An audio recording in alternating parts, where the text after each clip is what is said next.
अस्सलाम वालेकुम दोस्तों, सऊदी अरब की फटाफट ताज़ा और बड़ी खबरों में आपका स्वागत है। सऊदी हेल्थ मिनिस्ट्री की तरफ से कोरोना वायरस के इलाज और बचाव के लिए बनाई गई कमेटी वकाया का कहना है कि आने वाले हफ्तों के दौरान सऊदी अरब में कोरोना वायरस के नए केसेस बढ़ सकते हैं। खतरनाक केसेस में बढ़ोतरी के कारण दोबारा से कर्फ्यू और लॉकडाउन जैसी स्थिति का भी सामना करना पड़ सकता है। अल अखबार चैनल के प्रोग्राम 120 में बात करते हुए वकाया के deputy executive chairman doctor Mohammed Al Hamad Al Mohammadi ने कहा कि कोरोना के केसेस को देखते हुए उम्मीद ये है कि आने वाले हफ्तों में प्रभावितों की संख्या और ज़्यादा बढ़ सकती है। अल मोहम्मदी ने आगे कहा कि सऊदी अरब में लॉकडाउन और कर्फ्यू जबकि एसओपीज में नरमी या सख्ती का फैसला हॉस्पिटल पर होने वाले दबाव और आईसीयू में नाजुक हालत वाले मरीजों की बढ़ती तादाद को देखकर किया जाता है। अल मोहम्मदी ने आगे कहा कि इस वक्त सऊदी अरब में कोरोना वायरस के खतरनाक मरीजों की तादाद उतनी ज़्यादा नहीं है, लिहाजा ज़्यादा घबराने वाली कोई बात नहीं है।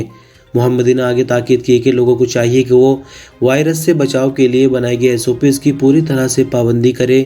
वायरस से बचाव के लिए मिनिस्ट्री की तरफ से बनाए गए नियमों पर अमल किया जाए, जिनमें सोशल डिस्टेंसिंग, मास्क पहनना और हाथों की लगातार सैनिटाइजिंग का अमल है। मास्क के इस्तेमाल के हवाले से अल मोहम्मदी का कहना था कि वायरस से बचाव के लिए मास्क बेहद ज़रूरी है और उसके इस्तेमाल में बिल्कुल भी लापरवाही न बरती जाए। खासकर बंद जगहों और भीड़ वाले इलाकों में मास्क का इस्तेमाल ज़रूर किया जाए। आपकी जानकारी के लिए बता दें कि तवक्कलना एप्लीकेशन पर जैसे कि कर्फ्यू पास का ऑप्शन अभी भी मौजूद है। काफ़ी लंबे टाइम से ऑप्शन तवक्कलना ऐप के अंदर मौजूद है। तो इसके हवाले से एक सवाल उनसे ये किया गया कि तवक्कलना ऐप में इस वक्त भी कर्फ्यू पास का ऑप्शन क्यों मौजूद है जबकि इसका कोई इस्तेमाल नहीं। सवाल का जवाब देते हुए उन्होंने कहा कि कर्फ्यू पास का ऑप्शन पहले से ही मौजूद है और इसको जानबूझकर नहीं हटाया गया है। अगर हालात ऐसे बनते हैं यानी लॉकडाउन फिर से रखा जाता है तो ऐसे में कर्फ्यू पास को दोबारा से वैलिड किया जाएगा और फिर सख्त ज़रूरत में ही लोगों को कर्फ्यू पास के ज़रिए बाहर निकलने की इजाज़त दी जाएगी।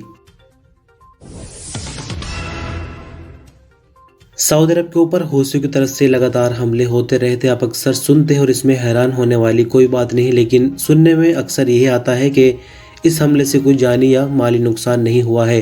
लेकिन आज की खबर थोड़ी सी अजीब है। अरब जॉइंट फोर्स की तरफ से जुमे के दिन जाजान और नजरान पर मिसाइल हमलों में 2 लोगों की मरने की पुष्टि की गई है। आजिल न्यूज़ वेबसाइट के मुताबिक अरब जॉइंट फोर्स का कहना है कि जुमे की रात यमन से हूथियों की तरफ से नजरान और जाजान कमिश्नरी में मिसाइल हमलों के नतीजे में एक सऊदी जबकि दूसरे यमनी की मौत हो गई है। अरब जॉइंट फोर्स का आगे कहना है कि सऊदी शहरी और यहाँ रहने वाले अजनबियों की जान माल की हिफाजत करना हमारी जिम्मेदारी है और हूथी जो कर रहे हैं वो इंटरनेशनल यानी अंतर्राष्ट्रीय कानून के सरासर खिलाफ है। आपकी जानकारी के लिए बता दें कि जुमे के दिन हूथियों की तरफ से सऊदी अरब के सरहदी इलाके को निशाना बनाया गया। हूथियों का एक मिसाइल जाजान में गिरा जबकि दूसरा नजरान में गिरा, जहां एक वर्कशॉप को नुकसान पहुंचा जबकि एक सऊदी की गाड़ी का शीशा भी टूट गया। लेकिन हमलों के बाद इस बात की पुष्टि हुई है कि 2 लोग जख्मी हो गए थे, लेकिन जख्म कुछ ज़्यादा गहरे थे। बाद में उनके मरने की खबर भी आती है।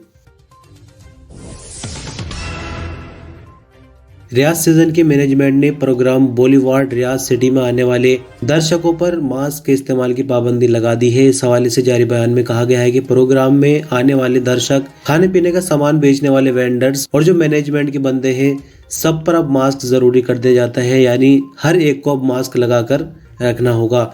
इस खबर पर आगे बढ़ेंगे, लेकिन पहले हमें समझना होगा कि आखिर रियाज सीजन में बॉलीवुड क्या है। दरअसल जैसे कि आपको मालूम है, सलमान खान का इवेंट हुआ है 10 दिसंबर को, तो इसी जगह हुआ है। इसके अलावा और भी जो कंसर्ट वगैरह होते हैं यानी जो बड़ा क्राउड इकट्ठा किया जाता है वो बॉलीवुड के इलाके में ही किया जाता है। तो होना तो ये काफ़ी पहले चाहिए था, लेकिन कोई बात नहीं, काफ़ी दिनों के बाद सऊदी गवर्नमेंट की आंखें खुली और आखिर ये बड़ा स्टेप उठाया। अब इस इलाके में हर एक को मास्क पहनना होगा। बाकी आपको हमने सलमान खान की क्लिप्स दिखाई थी, उसमें कितने लोगों ने मास्क लगा रखा था आपने खुद देखा। आजिल न्यूज़ के मुताबिक सऊदी एंटरटेनमेंट अथॉरिटी की प्रमुख तुर्की आल शेख ने कहा कि रियाज सीजन में कोरोना वायरस से बचाव के लिए मैनेजमेंट के सिलसिले में मिनिस्ट्री ऑफ हेल्थ की तरफ से जारी हिदायत पर लगातार अमल किया जा रहा है। बॉलीवुड रियाज सिटी की मैनेजमेंट ने कहा कि जो जितना भी वक्त प्रोग्राम में रहेगा उसे उस दौरान मास्क हर हाल में पहनना होगा। सबक न्यूज़ वेबसाइट के रिपोर्टर ने खबर दी है कि बॉलीवुड रियाज सिटी के ज़्यादातर दर्शक, सामान बेचने वाले वेंडर्स और मैनेजमेंट के जो बंदे हैं यानी जो स्टाफ है, सबके सभी मास्क का इस्तेमाल कर रहे हैं। कई प्रोग्रामों की मैनेजमेंट दर्शकों को फ्री मास्क भी बांट रहे हैं। सऊदी एंटरटेनमेंट अथॉरिटी की तरफ से जारी किए गए आंकड़ों के मुताबिक 7.5 लाख से ज्यादा लोग रियाज सीजन देखने के लिए अभी तक आ चुके हैं। और यहाँ इस खबर से जुड़ी हुई आपको एक चीज और बता दें कि 31 दिसंबर सन 2021 यानी अब से ठीक 6 दिन एक बहुत बड़ा कंसर्ट और होने वाला है, जिसमें अरब दुनिया के बड़े सिंगर यहाँ पर आएंगे। हालांकि जब इसका अनाउंसमेंट हुआ था तब कोरोना के आंकड़े ऐसे नहीं आ रहे थे, थोड़ी उसके अंदर गुंजाइश थी, लेकिन अभी 6 दिनों में उम्मीद यह है कि 500 के पार नए मामले पहुंच जाएंगे। तो ऐसे में वो कंसर्ट, वो प्रोग्राम होना है या कैंसिल होगा कुछ नहीं कहा जा सकता। लेकिन अगर 31 दिसंबर को भी प्रोग्राम होता है, लोगों की भीड़ इकट्ठा की जाती है ऐसे नाजुक वक्त में, तो फिर सऊदी अरब एक बड़ी तबाही को दावत कहीं ना कहीं दे रहा है। Saudi ministry of human resources का कहना है कि घरेलू खादमाओं यानी डोमेस्टिक फीमेल वर्कर के सऊदी अरब के अंदर जो राइट्स है वो कुछ अलग है मेल वर्कर से, और उनमें एक ये भी है कि उनसे घर के बाहर ड्यूटी नहीं ली जा सकती। आज न्यूज़ के मुताबिक मिनिस्ट्री ऑफ ह्यूमन रिसोर्सेज ने जुमे को ट्विटर पर जारी बयान में कहा कि खादमाओं से संबंधित जो उनके राइट्स हैं उनकी पाबंदी करना कफील की जिम्मेदारी है। हुकूक के हवाले से मिनिस्ट्री का आगे कहना है कि घरेलू खादमाओं के हुकूक में उसका एक हक ये भी है कि उसके घर के बाहर ड्यूटी न ली जाए। फीमेल्स डोमेस्टिक वर्कर सिर्फ घर के अंदर ही ड्यूटी की पाबंद है, घर के बाहर से उनसे ड्यूटी नहीं ली जा सकती। आपकी जानकारी के लिए बता दें कि कुछ कफील अपनी खादमाओं को दूसरे घरों में काम करने के लिए भेज देते हैं, जिससे खादमाओं को काफ़ी परेशानी का सामना करना पड़ सकता है। खासकर ऐसे लोगों के लिए ही ये बयान जारी किया गया है। और ऐसे मक्कार कफीलों को एक बार फिर से याद दिलाया गया है जो अपनी खादमाओं को किसी दूसरे के घर भेज देते हैं, या कभी कभी ऐसा भी होता है कि किराए पर एक तरह से भेज देते हैं कि वीज़ा तो मेरे नाम की है लेकिन मैंने उसको दूसरे के पास काम करने के लिए भेज दिया। तो ऐसे लोगों को ही खबरदार करते हुए मिनिस्ट्री की तरफ से वार्निंग की गई है, जिसमें कहा गया है कि अपनी फीमेल डोमेस्टिक वर्कर यानी खादमाओं को घर में ही काम पर रखा जाए। अगर बाहर काम पर रखा जाता है और कानून को इसकी खबर होती है तो फिर सख्त कार्रवाई की जाएगी। सऊदी मिनिस्ट्री ऑफ हेल्थ की तरफ से बीती रात आई कोविड-19 की रिपोर्ट के मुताबिक 332 नए मामले रिकॉर्ड पर आए हैं और ये केस हर रिपोर्ट के आधार पर बढ़ रहे हैं। यानी जब आप अगली न्यूज़ बुलेटिन देखेंगे तो केस आपको और ज़्यादा यहाँ पर दिखाई देंगे। नई रिकवरी में कोई ख़ास फ़र्क नहीं, 121 है। मरने वालों की तादाद 1 रिकॉर्ड की गई है। टोटल एक्टिव मामलों से क्रिटिकल मामले भी बढ़कर 36 पर आ गए हैं, जो कि हालत नाजुक की वजह से आईसीयू में है। तो 332 नए मामले जैसे कि रिकॉर्ड पर आए हैं और हर दिन तकरीबन केस बढ़ रहे हैं। तो ऐसे में जो टोटल मामले हैं उनकी तादाद भी लगातार बढ़ती जा रही है। तो 332 नए केसेस रिकॉर्ड पर आने के बाद 5,52,081 कुल मामले हो जाते हैं। 121 नए रिकवरी के बाद 5,40,627 कुल रिकवरी, एक नई मौत के बाद 8,869 कुल मरने वालों की तादाद सऊदी अरब में हो जाती है। सऊदी अरब में जिस तरह से हालात बदल रहे हैं और सऊदी अरब एक तरह से तरक्की के रास्ते पर है, अब वो तरक्की सही काम से आ रही है या उसमें कुछ गलत काम भी हो रहे हैं वो एक अलग बात है। लेकिन फिलहाल दुनियावी स्तर से देखा जाए तो सऊदी अरब पूरी तरह से तरक्की के रास्ते पर है। तो ऐसे में जो इंटरनेशनल टूरिस्ट है उनकी तादाद भी सऊदी अरब में अच्छी भली बढ़ती हुई दिखाई दे रही है। और जैसे कि आज 25 दिसंबर यानी क्रिसमस का त्यौहार है, इससे पहले हम देखते थे कि सऊदी अरब में इसके बारे में कोई जानता भी नहीं था, लेकिन अभी जैसे कि हालात बदल रहे हैं और आपको भी अपने आसपास कहीं ना कहीं कैफेटेरिया वगैरह में या फिर कहीं दुकानों पर क्रिसमस से संबंधित कुछ ना कुछ थोड़ा बहुत दिख ज़रूर जाएगा। अमेरिका के रहने वाली सिडनी टिनबेल बीते 7 सालों से सऊदी अरब में रहती है। अरब न्यूज़ से बात करते हुए उन्होंने कहा कि जब वो पहली बार सऊदी अरब आई थी तो क्रिसमस सिर्फ उनके लिए एक छुट्टी का दिन था, जो कि सख्ती के साथ बंद दरवाजों के पीछे मनाया जाता था। आप लोगों को क्रिसमस ट्रीज की स्मगलिंग और प्राइवेट तौर पर क्रिसमस मनाने के बारे में कहानियां सुनी होंगी, लेकिन आपने कभी भी बाहर सजावट या रंग बिरंगी रोशनियां नहीं देखी होंगी जैसा कि अमेरिका वगैरह में होता है। लेकिन बीते कुछ सालों के दौरान ये सब बदल चुका है। दुकानों में क्रिसमस के प्रोग्राम से संबंधित चीज़ें और तोहफे नजर आते हैं।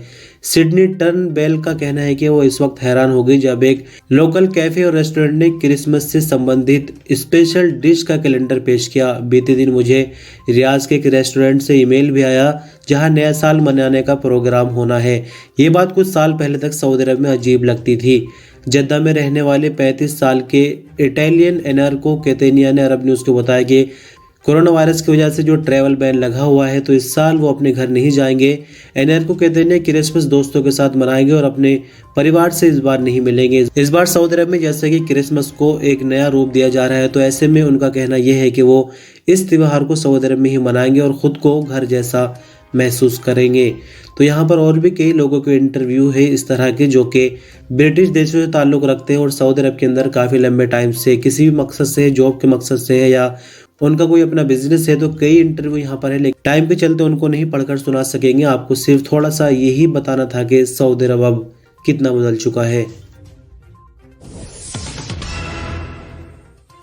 सऊदी अरब की मदीना मुनव्वरा में पुलिस डिपार्टमेंट के अधिकारियों ने गैर कानूनी तरीके से रकम जमा करने और उसे सऊदी अरब के बाहर भेजने के इल्जाम में 5 पाकिस्तानियों को हिरासत में लिया है। सऊदी प्रेस एजेंसी के मुताबिक रीजनल पुलिस स्पोकमैन ने बताया कि पुलिस की स्पेशल टीम ने 5 अजनबियों को हिरासत में लिया जिनका संबंध पाकिस्तान से है। मुलजिमों के बारे में पता चला कि वो मनी लॉन्ड्रिंग करते हैं। मुलजिमों के कब्जे से बड़ी तादाद में रकम बरामद हुई है जिसके बारे में जब उनसे तफ्तीश यानी पूछताछ की गई तो उनके पास कोई ऐसा जवाब नहीं था जो अधिकारियों को संतुष्ट कर सके। रीजनल पुलिस स्पोकमैन का आगे कहना था कि मुलजिम इतनी बड़ी रकम को सऊदी अरब के बाहर भेजने की कोशिश कर रहे थे लेकिन इससे पहले ही पुलिस ने उन्हें गिरफ्तार कर लिया। 5 मुलजिमों के खिलाफ मनी लॉन्ड्रिंग का मुकदमा दर्ज करके उन्हें पब्लिक प्रोसिक्यूशन के हवाले कर दिया गया है जहां उनके खिलाफ तहकीकात यानी पूछताछ पूरी करने के बाद मुकदमा अदालत को भेजा जाएगा। और जैसा कि हूथियों के हमलों में 2 सऊदी अरब के नागरिक यानी एक सऊदी अरब का नागरिक दूसरा अजनबी वर्कर यानी 2 लोगों की मौत हुई है तो ऐसे में अरब ज्वाइंट फोर्स के स्पोकमैन ब्रिगेडियर तुर्की अल मालिकी का कहना है कि अरब ज्वाइंट फोर्स ने हूथियों के ठिकानों पर हमला करके उनके बीच हलचल पैदा कर दी है। अरब ज्वाइंट फोर्स ने सना के अलसोरा स्टेडियम के लिए हूथियों को वार्निंग दी थी कि वो 6 घंटे के अंदर स्टेडियम को असलहा से खाली कर दे। सबक वेब के मुताबिक अल मालिकी का कहना है कि हूथियों को ये उम्मीद भी नहीं थी कि अरब ज्वाइंट फोर्स अपने द्वारा दी गई वार्निंग में इतने ज़्यादा सख्त निकलेंगे। वो ये देखकर चौंक गए कि जो ही मोहलत यानी टाइम दिया गया था वो ख़त्म होता है उसके कुछ सेकंड बाद ही अरब ज्वाइंट फोर्स के जहाज़ों ने अलसोरा स्टेडियम पर लगातार हमले किए और गोदामों पर बमबारी करके पूरी तरह से तबाही फैला दी। हूथियों ने बौखलाहट में बयानबाजी शुरू कर दी कि अरब ज्वाइंट फोर्स की तरफ से आम लोगों को हमले में निशाना बनाया गया है। स्पोकमैन का कहना था कि हूथियों के दावे उस वक्त खुद गलत साबित हो गए जब खुद उनकी तरफ से जारी वीडियो क्लिप सोशल मीडिया पर वायरल होने लगे। हूथियों के द्वारा जारी किए गए वीडियो क्लिप में साफ नजर आ रहा है कि हमले जिस जगह हुए हैं वहां आबादी बिल्कुल भी आसपास नहीं है।